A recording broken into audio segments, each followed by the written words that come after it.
സംസ്ഥാന സ്കൂൾ കലോത്സവത്തിൽ ഹൈസ്കൂൾ വിഭാഗം കവിതാരചനയിൽ എ ഗ്രേഡ് നേടിയ ദേവലക്ഷ്മിയെ ബാലവേദി CPI അഞ്ചങ്ങാടി ബ്രാഞ്ചിന്റെ നേതൃത്വത്തിൽ ആദരിച്ചു. CPI സംസ്ഥാന കൗൺസിൽ അംഗം അഡ്വക്കേറ്റ് VS സുനിൽകുമാർ ഉദ്ഘാടനം ചെയ്തു. അത് ജില്ലാതലത്തിൽ സമ്മാനം മേടിച്ചു. സംസ്ഥാനത്തിലും അവളെ എ ഗ്രേഡോടുകൂടി കവിതാരചനയിലാണ് മേടിച്ചിരിക്കുന്നത്. തൊട്ടപ്പുറത്ത് എൻ്റെ അനിയൻ്റെ മകൻ അവിടെ മൃദംഗത്തിൽ മദ്ദളത്തിൽ അവൻ 1ാം സമ്മാനം അവർ ടീം മേടിച്ചു. അത് വലിയൊരു കാര്യം തന്നെയാണ്. പക്ഷെ കവിതാ ആലാപനത്തിൽ കവിതാ രചനയിൽ സംസ്ഥാന തലത്തിൽ സമ്മാനം മേടിക്കുക എന്ന് പറയുന്നത് അത് ബൗദ്ധികമായി ബുദ്ധിപരമായ ഒരു വലിയൊരു മികവിൻ്റെയും കൂടി ഒരു അംഗീകാരമാണ്. സാധാരണ ഒരു രീതി ഞാൻ അവളുടെ കവിത ഇവിടെ നിന്നാണ് വായിച്ചത്. ഞാനൊരു കവിതയെ വിലയിരുത്താൻ അറിയുന്ന ആളൊന്നുമല്ല, എന്നാലും നമ്മൾ കവിതകളൊക്കെ വായിക്കുന്ന ഒരു കൂട്ടത്തിലുള്ള ആൾക്കാരാണ്. ഇന്നലെ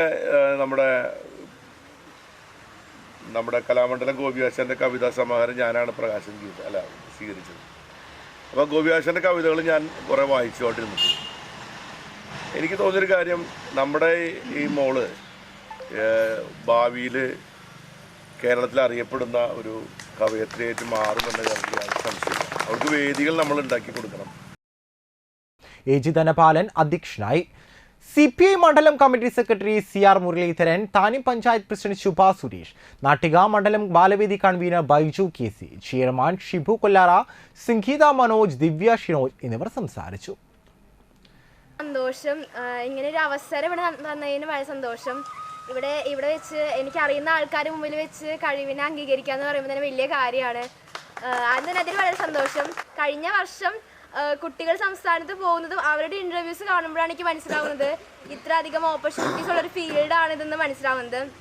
അപ്പോൾ സംസ്ഥാന തലത്തേക്ക് പോകണം, ആ ഒരു വേദി കാണണം, അതിൽ പങ്കെടുക്കണം എന്നുള്ളത് ഭയങ്കര ആഗ്രഹമായിരുന്നു. അങ്ങനെ ഈ വട്ടം ശാസ്ത്രമേളയിൽ സംസ്ഥാനത്ത് പോകാൻ അതുകൊണ്ട് സാധിച്ചു. അത് കഴിഞ്ഞ് കലോത്സവത്തിന് പോകണമെന്നായിരുന്നു ഏറ്റവും വലിയ ആഗ്രഹം, അതിനും സാധിച്ചു.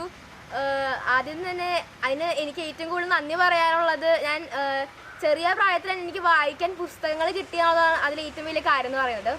എനിക്ക് ചെറു പ്രായത്തിൽ തന്നെ വായിക്കാനും അതിനെക്കുറിച്ച് ചർച്ച ചെയ്യാനുള്ള വേദികൾ ഉണ്ടായിരുന്നു അതെനിക്ക് ഏറ്റവും കൂടുതൽ ഒരുക്കി തന്നത് എൻ്റെ മാതാപിതാക്കളാണ്. എൻ്റെ അമ്മയ്ക്കും അച്ഛനും അതിന് നന്ദി പറയാണ്.